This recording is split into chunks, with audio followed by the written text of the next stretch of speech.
Since the late 2010s, the Middle East has been reshaped by two overlapping processes: the normalization of relations between Israel and several Arab states through the Abraham Accords, and the renewed push to reconfigure trade and security linkages stretching from South Asia to Europe. Together, these initiatives promised economic integration, technology flows, and new diplomatic balances. But the promise collided with long-standing fault lines: Iran's network of allies and proxies, Palestinian politics, intra-Arab rivalries, and the structural limits of external powers' influence. For decades, Middle Eastern geopolitics has been dominated by rivalries between regional powers: Saudi Arabia, Iran, Turkey, Israel, and Egypt, along with the centrality of the Palestinian question. The Abraham Accords in 2020 reframed parts of the region by encouraging public normalization between Israel and several Gulf and North African states. Building on this momentum, in September 2023, several states signed a Memorandum of Understanding at the G20 summit in India, launching the India Middle East Europe Economic Corridor, often referred to as IMEC. According to Reuters and The Guardian, the IMEC was conceived as a multimodal plan linking ports, rail, energy, and digital cabling from India through the Gulf to Europe. It was framed as a connectivity initiative designed to provide an alternative to China's Belt and Road Initiative, while boosting economic investment and integration in the Middle East. The corridor rests on three pillars.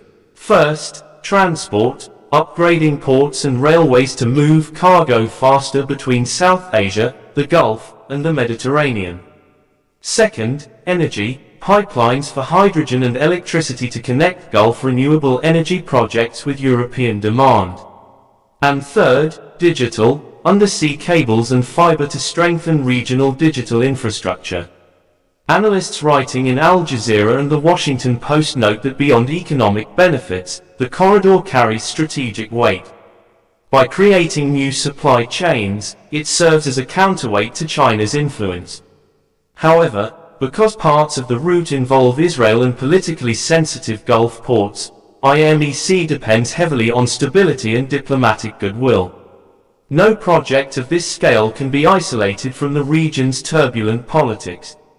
Iran and its regional partners, from the Assad government in Syria to Hezbollah in Lebanon, and from Hamas in Gaza to militias in Iraq, view closer ties between Israel and Gulf states as a direct threat.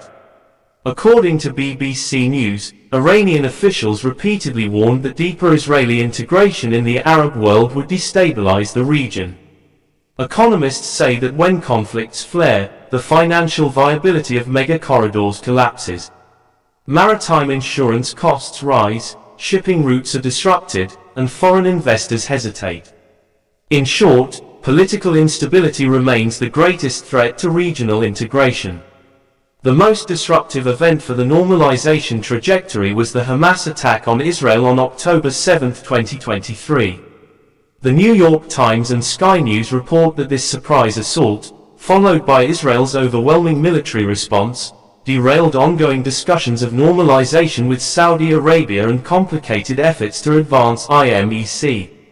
The attack was not only a humanitarian and political crisis but also a strategic signal.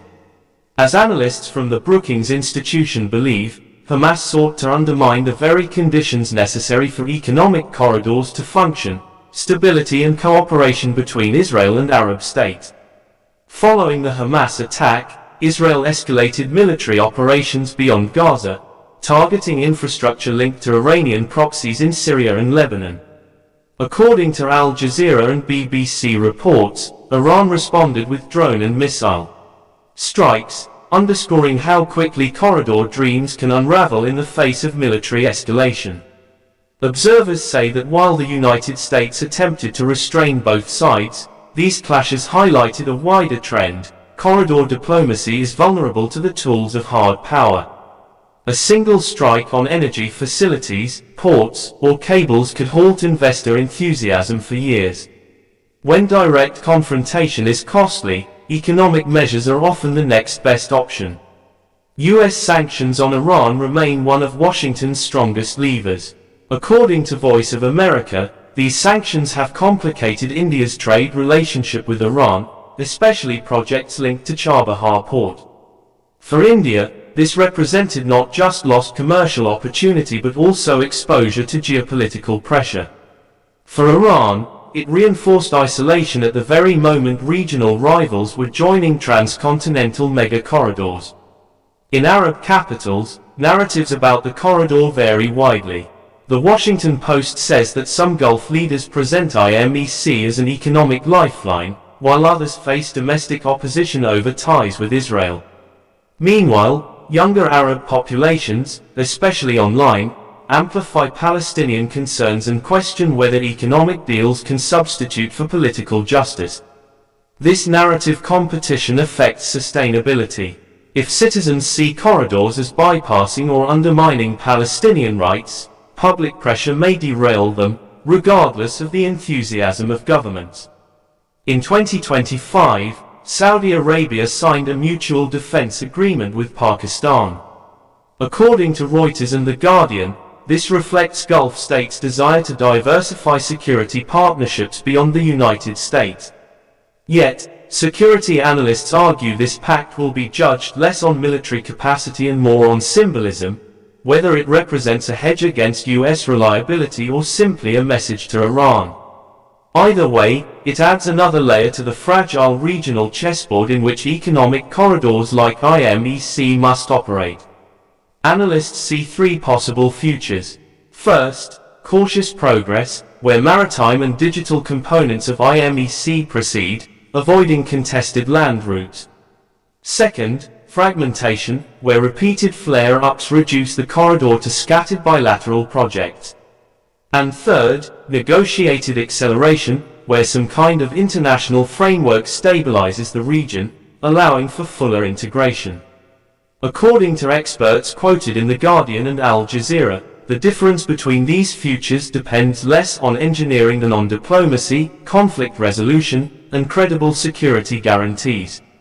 IMEC and the Abraham Accords embody the tension between economic ambition and geopolitical reality.